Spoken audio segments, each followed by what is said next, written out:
Good evening, Dr. Shannon, fellow classmates. My name is Jacob SadlerRooker, and today I'll be giving a short briefing on some leadership aspects that I observed while watching the 2000 motion picture release of Remember the Titans. Within this short briefing, I'll be going over some core leadership aspects pertaining to the two main characters. I will go over a leadership style that I would like to emulate and add to my toolbox so I can present it to my followers. I will go over an interaction between two of the characters and analyze it using Kelly's scholarship description. And I'll be ending with some organizational cultural concerns that the two main characters had to deal with and how their leadership style may have helped or hindered those cultural concerns. Beginning, we have to know that both these leaders, the two main characters, are set in a time where racial tensions are high, where the mingling of white and black wasn't socially accepted. There was a lot of animosity, so both these two main characters were put in positions that they really didn't want to be or didn't volunteer for. But they rose to the occasion, which says volumes about their leadership abilities, and they were able to perform. We're going to begin with Coach Boone, played by Denzel Washington. I noticed that his leadership style was more of an authoritative, delegating leadership style.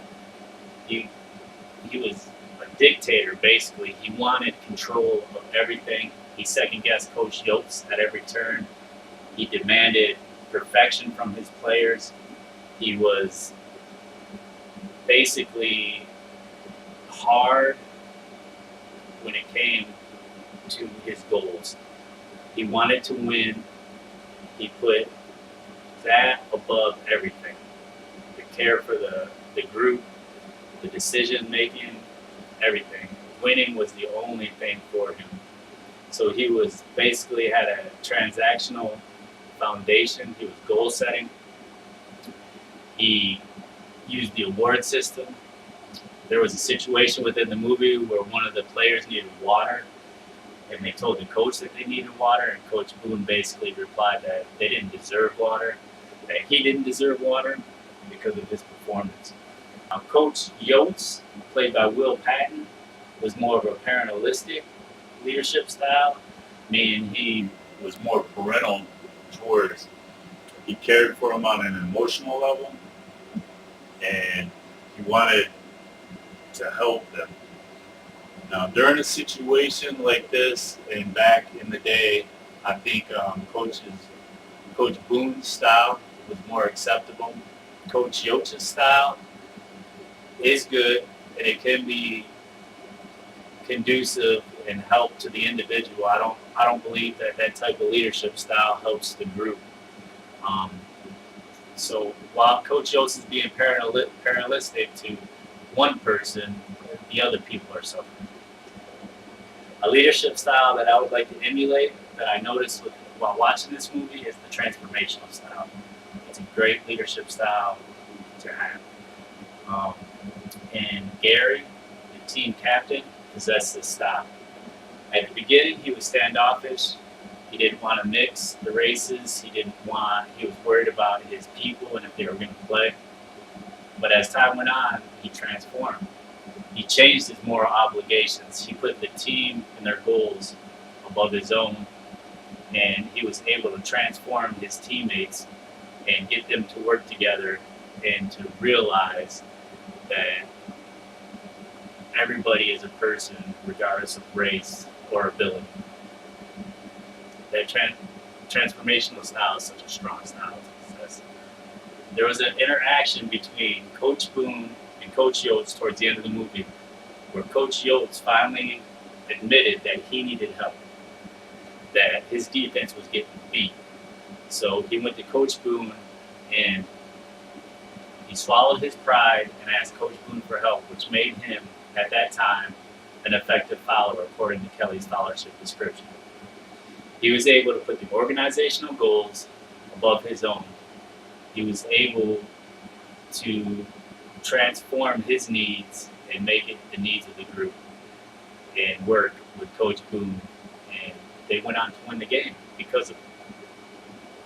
Now, some organizational cultural concerns that I noticed, which is obviously one of the main ones, is race, the environment, um, the way that people are brought up differently. And the way Coach Boone handled this was effective. He was able to focus the group, the team, on a goal, on playing football, on winning the game. And while doing this, he was able to minimize them falling back into the old environmental upbringing and the anxiety and the differences. They were able to focus on football, and it brought the team together and built a cohesion between them to where they could look past their upbringing and their environmental concerns and everything that was going on around them. Coach Yotes, I believe that his leadership style, the paternalistic leadership style, wasn't conducive to the organizational goals or the cultural concerns. When you use that type of leadership style and you focus on individuals, obviously the group suffers. While you're catering to one individual, the cultural concerns of everybody else are basically running rampant. They don't have no control of where to focus all that energy and all that upbringing and all that negativity. Coach Yotes just needed to step back and basically include the whole group and tell them and teach them, how to get along, not just focus on one person. Now, I want to say this before I end this speech. Coach Boone's leadership style, I believe, was effective for the time. I don't agree with the way he treated the players, but I agreed with his results. And Coach Yotes, I agree that you need to be able to have a strong emotional intelligence and recognize and help people, but you can't just focus on one person. You need to focus on the whole group. You need to focus on everything that's going on, especially with such strong cultural concerns as this group of gentlemen had. Now, within this short briefing, I went over some core leadership aspect styles of the two main characters, Coach Boone and Coach Yotes. I went over a leadership style that I would like to emulate, to be able to present to my followers, which Gary, the team captain, possessed. I discussed a interaction between Coach Yotes and Coach Boone and applied Kelly's fellowship description to. And I ended with some organizational cultural concerns that each leader had to deal with and how they dealt with those.